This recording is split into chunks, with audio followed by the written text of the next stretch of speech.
Good afternoon, good morning, and good evening, wherever you may be joining us from. Welcome back to another episode of Cheeky Chip Chat. Of course, today in a new look format because we are welcoming back a longtime member of the Cheeky Chip Chat crew. Paul, would you like to join me in welcoming Jaden back on the show? I wish it was a different week, but damn, Jaden, it's good to see you, man. Thanks for coming back on. It's great to be back, guys. Good talking to you. I think the last time I was on was actually the last North London derby. Just love throwing some banter at Paul. He lives to come on this show for the North London derby episodes. Absolutely. A heartbreaker. A heartbreaker. Well, it is fantastic to see you, my friend. And would you like to tell everybody a little bit about yourself? You know, a little bit about your Spurs fandom, when you started watching, you know, maybe favorite Spurs moment, something like that. Just a quick couple lines. Yeah, I've been a Spurs fan for as long as I've been watching the Premier League. Just randomly ended up watching a game as a kid, and they won, and I liked the way they played.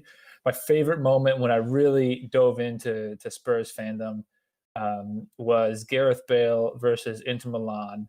I knew it. Leg one, actually. Leg one. So a lot of people really focus. I mean, the leg one, the hat trick that he had that we lost, and then he turned around and did the same exact thing the second leg. Mm-hmm. Absolutely brilliant. Our first season in the Champions League. Yeah. So I've been on the train ever since. This is the first year you could actually call it a bandwagon, and it's going well so far. About quarter of the way into the season. So usually it's not great to be a Spurs fan. There's a lot of heartbreak involved, but I'm really enjoying it this year, so I'm going to live it up. Yeah, enjoy Jose's second year while you can. We'll see. Let's not get too ahead of ourselves here. All right. But no, in all seriousness, yeah, Spurs have been playing well, as you can tell. We've been covering them quite a bit the last few weeks, as we should, because they're currently top of the league, and you know they're playing in some big games. So, nonetheless, we have a match to deep fry here today, Paul. As much as I know you don't want to, sigh, groan, It's tied. we got to do what we got to do. We're gonna jump in. This gives me no greater pleasure than you, Paul, because I mean this game was kind of a snooze fest for me. But I mean, Jaden savoring every moment, I'm sure. Let's dive into the North London derby. Let's start with the lineups. Spurs starting out with that 4-2-3-1 that we've become accustomed to seeing from them over the last few weeks, Paul. Mostly the same. And I say mostly because while the shape was the same, we brought Alderweireld back into the starting lineup at center back alongside Eric Dyer, converted, you know, to that auxiliary center back position. And Jaden, I want your thoughts on this one as a resident Spurs fan. Lo Celso coming in for Ndombele at center attacking midfielder in the center of that attacking three. What do you think about that? Well, Ndombele was injured. Okay. He picked up a knock in the Europa League game. Aha. But I mean, I did not know this because I do not watch the Europa League prior to this week. I had to tune in after Harry Winks scored the wonder goal. But it's usually during the workday, but I'll always try to tune in, at least listen to those games. Good man. Yeah. Not turning on the stream, not taking advantage of the work from home life. I'm very proud of you. Oh yeah, I try. But yeah, Ndombele, I mean, he's been one of our best players this season. Absolutely unstoppable. I mean, the stuff that he did against Chelsea, just the way he's been able to keep the ball, move us forward. I mean, nobody has an answer for him. I think he played against City too, did he not? Oh, he's been starting regularly in the Premier League. I think he's started every game since Dele Alli kind of crapped the bed against Everton. Yeah. Yeah, he's been absolutely fantastic, and I think it just speaks to the depth in our squad right now, which we haven't had over the last years. To bring in someone like Lo Celso, who is our best player after the restart, and then picked up an injury in preseason. So the two of them having competition for that position is absolutely fantastic. Yeah, he was like your Bruno Fernandes, if you will, only clearly not as good. I gotta throw some in here. Let's go to Arsenal, Paul. Back with your 3-4-3.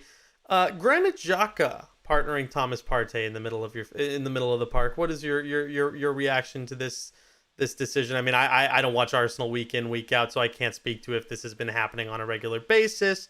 But your thoughts on this decision, nonetheless. Yeah, I mean, Jacques is definitely a every week starter. He's a mainstay in the starting 11, I would say. Mm-hmm. Good to have Party back. I think they rushed him back from injury Yeah. just a little bit. Obviously, I mean, what happened in this game, right? Tore it in basically the exact same spot. Not a tear, but injured his hamstring in basically the exact same spot that he was coming back from injury. So it's surprising to see him starting. I think because such a big game, you need a player like Thomas Partey in the middle there. But I like the pairing of Xhaka and Thomas Partey. Again, I'm not shocked that Xhaka's there. Did not play too well in this game. That's one of the reasons why I was asking about how you felt I about mean, the pairing. He had a very Jorginho-esque game. A lot of side passing, a lot of slowing down the pace and not being able to kind of pick it back up. But I think that's what he's there for. I'm not going to fault him for that as much. I'm a big Granit Xhaka, so I'm happy that he was in the squad. He can produce some good. I think you know this, Rahul. He can produce some good goals here and here and there. So stop it. This was a strong squad all the way through. Yeah, Arteta came to play. Well, at least with the squad, maybe not tactically, but at least with the squad, he came to play. He came to play. Aubameyang, Lacazette, Willian, Saka. Love to see all of them up in the attack. That's a creative attack. We can't score, but that's a creative attack. So I thought the lineup was solid going in. I was confident. On paper, I agree. I thought it was a great lineup choice. I really like that pace on the wings, as we've talked about in the past with Saka and Aubameyang, and then Bellerin with Willian, really complement each other. And when the midfield tour are able to win the ball quickly, just like you guys did against us when you played, being able to provide that pace down the wings and whip balls in, especially to a great finisher like Alexander Lacazette, and create some good chances and be very dangerous. You guys did definitely create chances in this game, I would argue. There's something like 44 crosses into the box or something like that. Yeah, I say great finisher like Lacazette, but I mean, if only you guys could finish your dinner on these crosses, you may have scored a goal in this game. Laka played well. That's all I'm saying. No. It's not Lacazette. It's not solely Lacazette's fault that you guys can't finish any of your crosses. But before I go in too much on Arsenal, Jaden, 13th minute, what a goal from Son! Absolutely unbelievable goal. Unbelievable goal. Not going to take anything away from that. I will say though, I was shocked in the way that Arsenal let us score those two goals. I mean, there's been one primary way that we've been scoring goals. It's on the counter. We sit deep. We win balls. Someone collects it. Generally, Harry Kane in the center part of the field. For the second goal, there was a Celso, and we can talk about that. I know Party was coming off, but it's unreal how much space he had. And it's Harry Kane. To your point on these counterattacking moves, it's a handful. It's no more than 4 passes before the ball's in the back of the net. It's no more than 4. Exactly.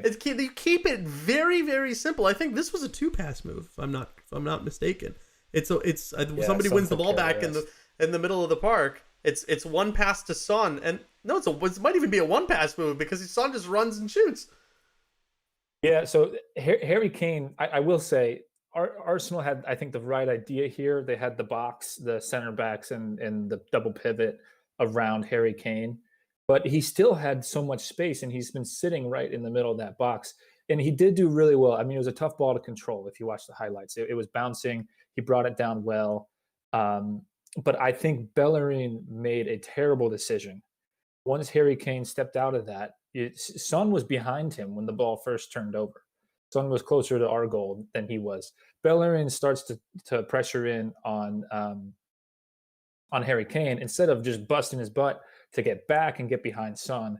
And then if you watch the tape as well, Reguilon, the run of a lifetime, just sprinting down the field, and it makes Rob Holding start to pull off to the right. Bellerin sees the run coming, and it creates that little bit of space for Son to score this wonder goal. So really well executed, but still I think pretty poor defensively for Arsenal. And I think that's well spotted talking about the run of Sergio Reguilon, because one of the things that I was thinking when I was watching this goal is, why the heck are they standing off of him? And I think that's right. They're trying to detract some of the extra runners that you guys throw forward on the counter. But I mean, Paul, that must have been really infuriating to see them stand off of a player like Son, who, he can hit them from that distance exactly like that. I mean, there were how many people? Maybe 2,000 people in the stadium, I think is the max allowed, right, Jade?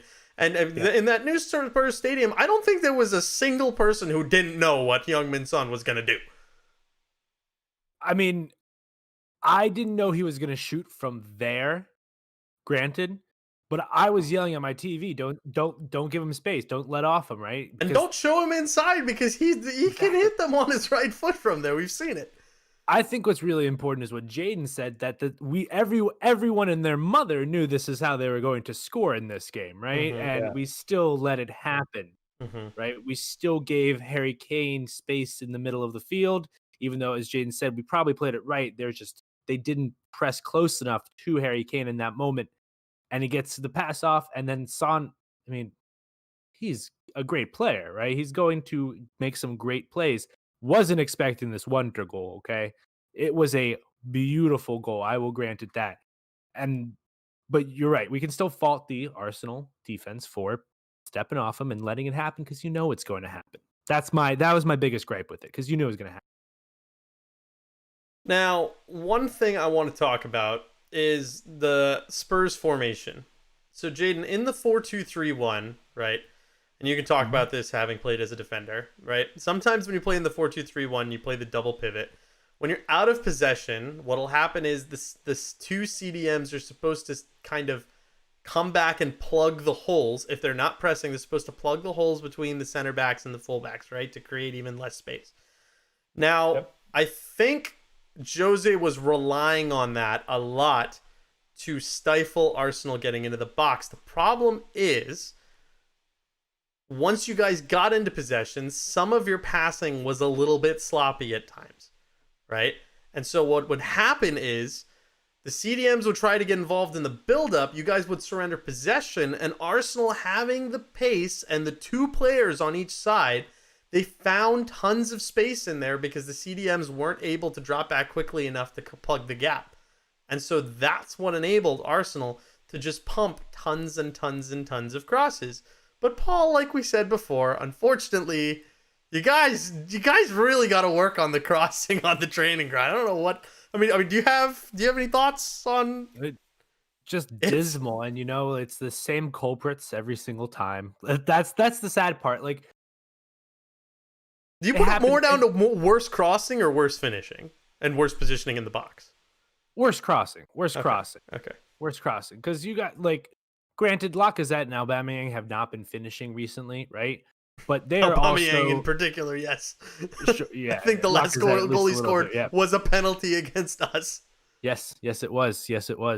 And you know how I feel about penalties. Yes. So they're going to be in the right position. That I can guarantee you, as expert, strikers. So it's all about the delivery at that point. And I think when you get it on, there's a chance.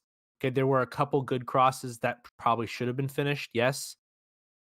But if it's like 8 out of 44, I don't know what the exact number is, right? But like that's like a really bad. You got to get better, right? You got to get better, and if that's something that's clearly an issue consistently, which it is, I'm not even going to talk about throw-ins.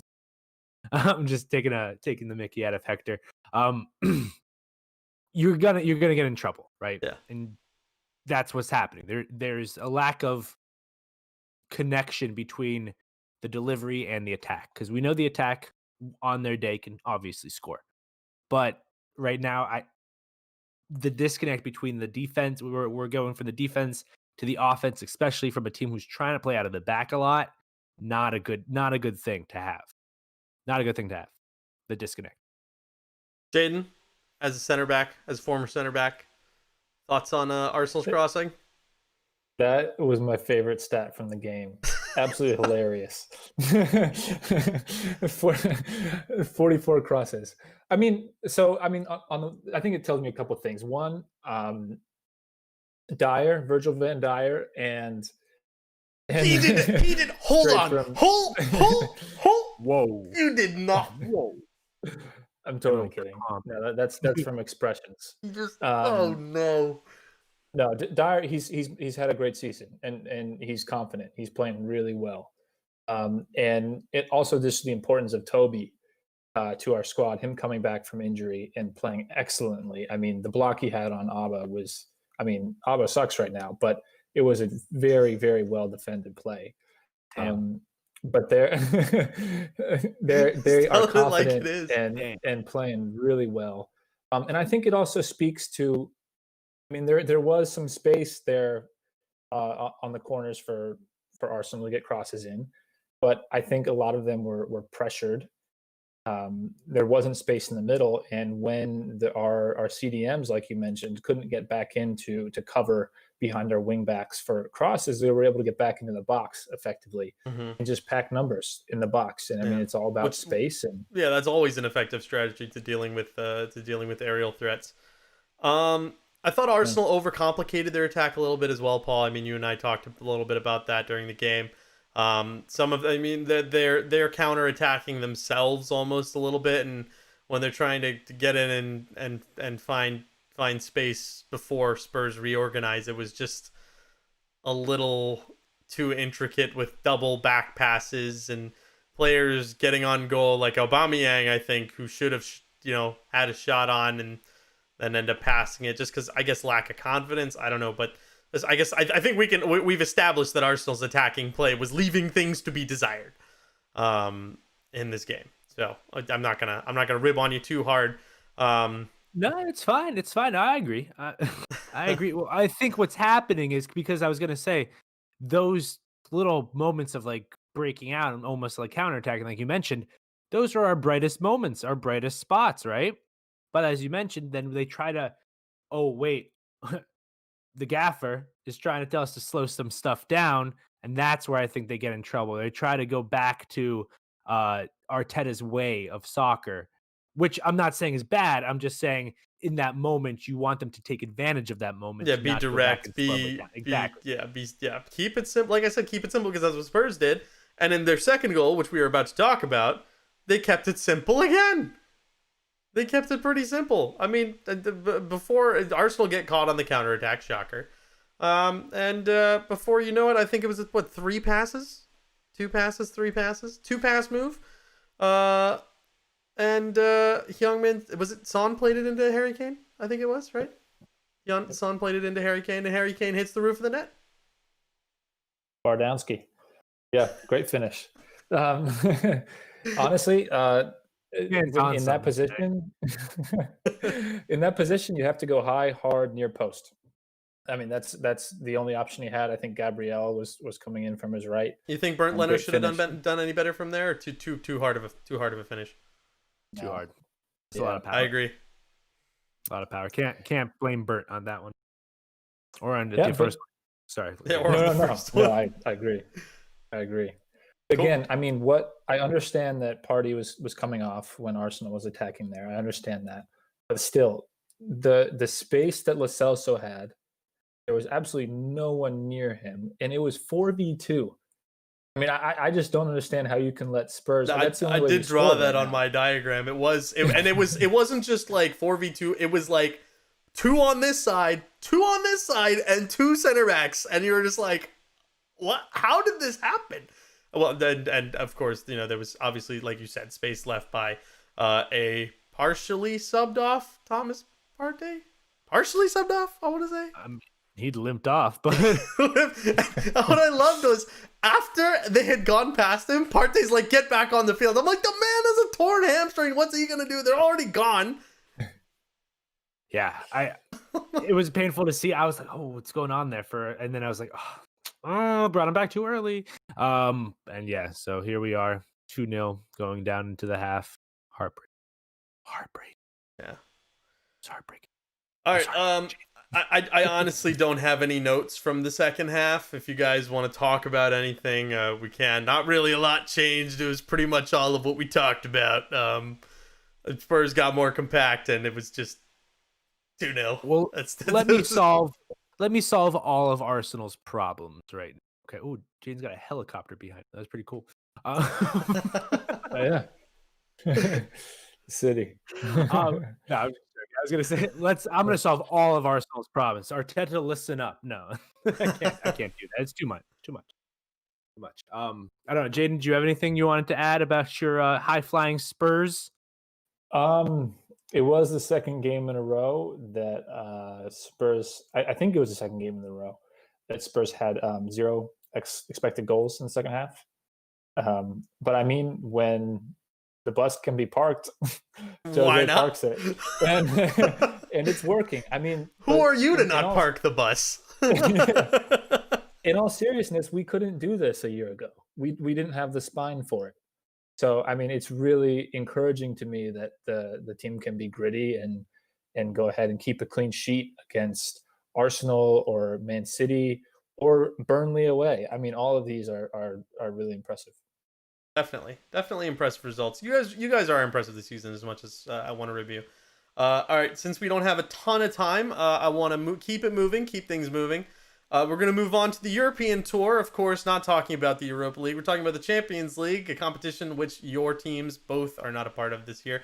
I gotta say it. I gotta say it now because we're not in it anymore. So I gotta make fun of you guys while I can. So I don't know how much of it you guys watched, given that your teams are not in it. But I mean, what did you see? Did you see it? Did you any thoughts on the matches? I watched Juve Barca, right? You picked the better game. I still have to go back and watch that because I do want to see Messi against Ronaldo for perhaps the final time in our lives that we're going to get to see that. I know they keep saying that, but when they're at City and United next season, we're all going to be looking back at this, and it's pretty crazy. After the Paul Pogba swap deal where we steal Ronaldo from Juventus, I love it. Yeah, it is definitely possible. Paul, you want to go through and give a rundown of the group stage? We don't need to go through the scores because we'll just go through the standings. Yeah, we'll go through the winners, and then let's go through the winners and pick our favorites from the winners for the round of 16s here. Yeah. What do you think? Yeah, that's fine for the whole tournament. So, Bayern Munich, Atletico Madrid move on from Group A.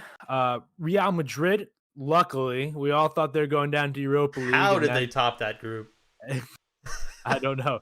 That's a good question. Gladbach choked it at the end. That's what happened. No, Gladbach, they played above, I think, where they probably are, especially with Inter coming in fourth in that group. But Gladbach and Madrid move on. Poor Shakhtar beat Madrid twice and still did not qualify to come out of the group. A heartbreaker. And Inter not even getting Europa League. I'm sorry to keep interrupting you, but this is an interesting group. Inter not even getting Europa League. They're just gone. They were bad. Man City, Porto. So don't sleep on Porto is back on, Rahul. Jaden, don't sleep on Porto.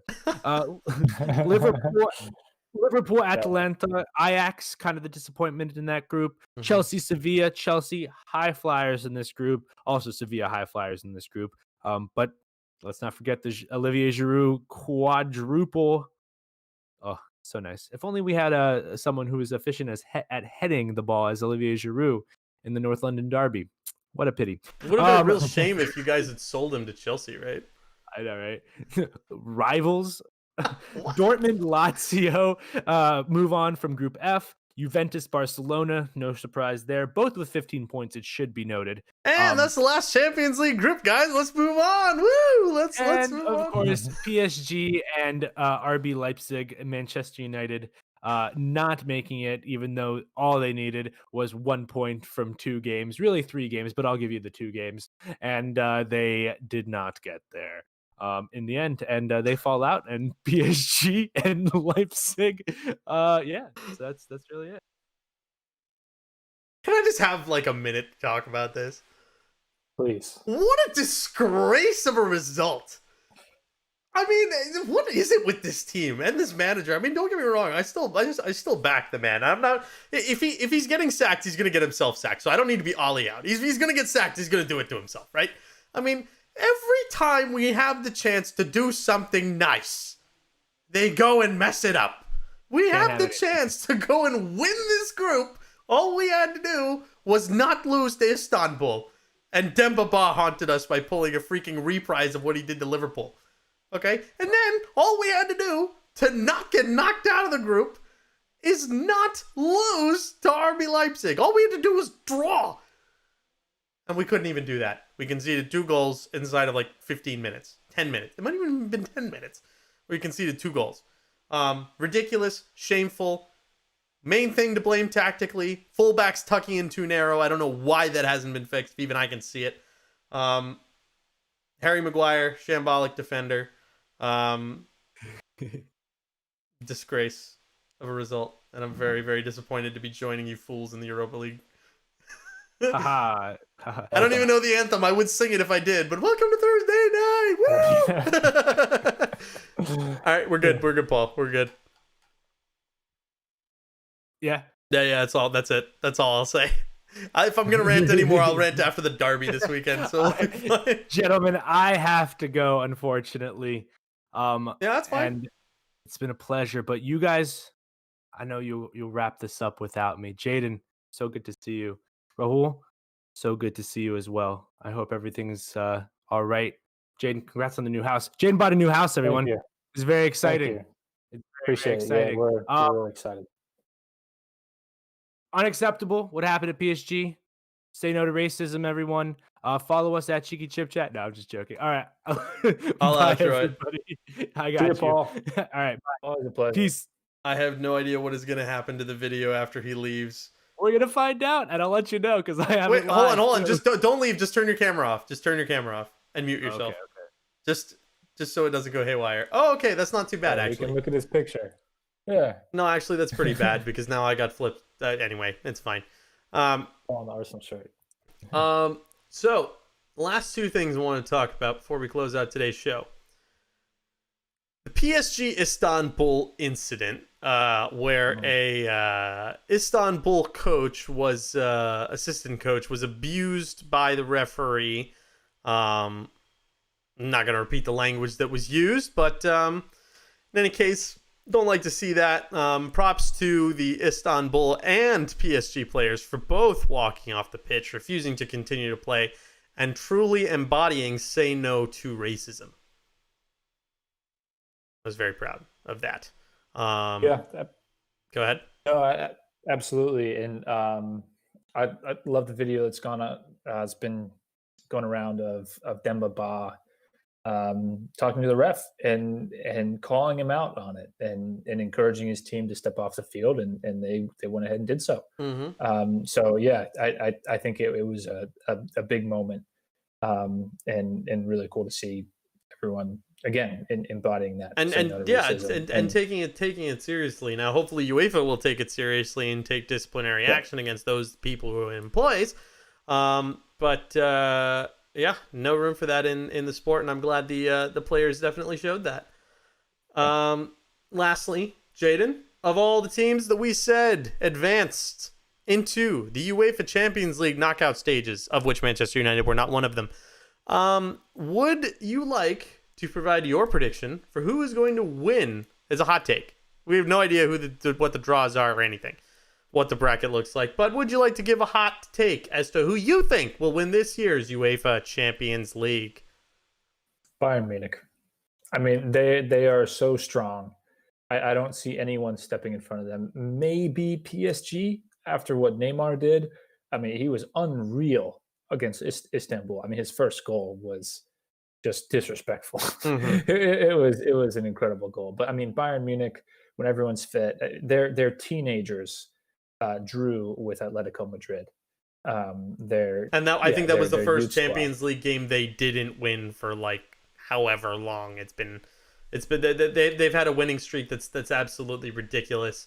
Even their goal differential that they came out of the group with was 13, and their group was nothing really to slouch at. They had some pretty decent teams in their group. I too am picking Bayern Munich, because you just don't pick against a team like Bayern Munich, especially not when they have the kind of record that they have in this competition. And they're still pretty much the same team they were last year. So, yeah, I'm going with Bayern Munich as well. So with that, we will move on to the final part of today's show. Of course, the Trivia Championship, during which Paul and I have been playing 20 questions. So now, unfortunately, I was going to have you guys play together, but since he has decided that he has better things to do than play 20 questions, the burden now falls to you. All right. Are you prepared for such an undertaking? I hope so. Yeah. Let's find out. All right.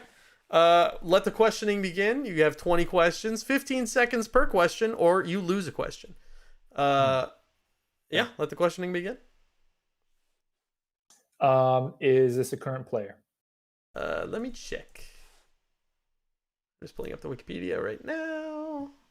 Look it up. Yes. Well, no. Nope. Nope. Okay. No. Did they play in Europe? Yes, they did. Okay. Are they from a European country? No, they're not. Okay. Are they from a South American country? Yes, they are. Did they play in England? Yes, they did. Okay. Are they an attacker? No. Okay. Are they a midfielder? I mean, they did play there, but like they're not known for that. I don't think. I don't think of this person as that, but they did technically play that. Okay. Is that 7? Yeah. Are they from Brazil?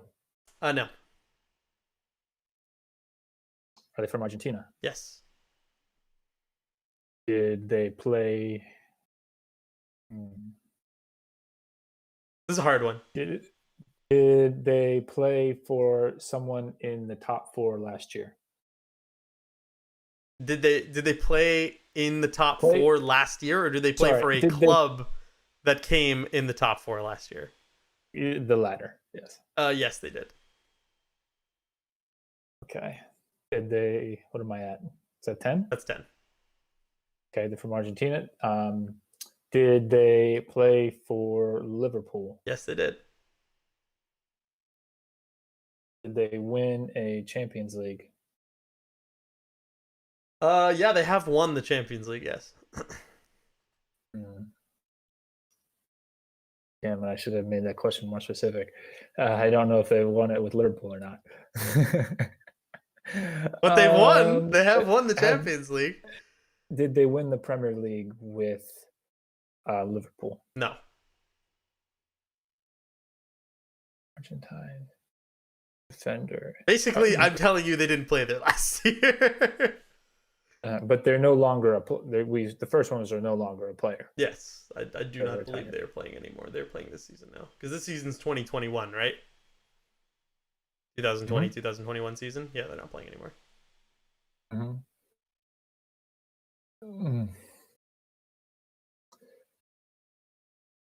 Did they play for Klopp? No, they did not. Argentine defender for Liverpool. Did they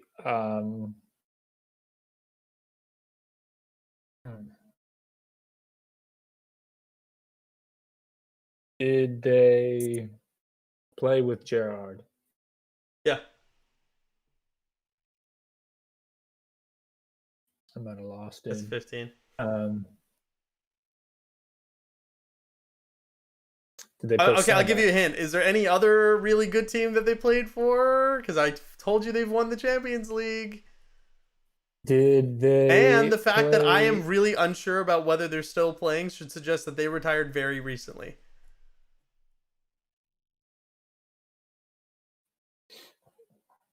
Did they win the Champions League with a team from Spain? Yes. That's 16. Come on, man. I know you can get this. An Argentine Yes. who's a defender, not known as a midfielder. It's not Mascherano. Is it Mascherano? Yes. I think of Mascherano as a midfielder first. No. I think of him as a center back. I think Barca converted him to a center back. No. But for Liverpool, he was always a CDM. And yeah, but he played. Argentina, See, because he played at Barcelona for 8 years. Yeah. Okay. Yeah. I get that. Oh, that's a good one. Yeah. All right, man. Yeah. Dang. Okay. Cool. Well, I'm glad you got it. You're on the board this season. Well done. Congrats on making your debut on YouTube. I appreciate you making time to come on. Would love to have you on again. Hopefully with Paul for a full episode. Yeah. Thanks for coming on, man. Appreciate it. Yeah, always a pleasure. All right. After no London derbies. All right. Well, thank you all so much for joining us this week on a little bit of a crazy show. New studio or setup, we should say.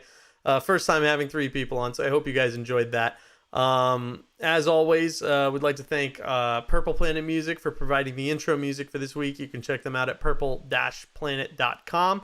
Would also invite you to follow us on social media. It's at Cheeky Chip Chat, pretty much everywhere: Facebook, Instagram, Twitter.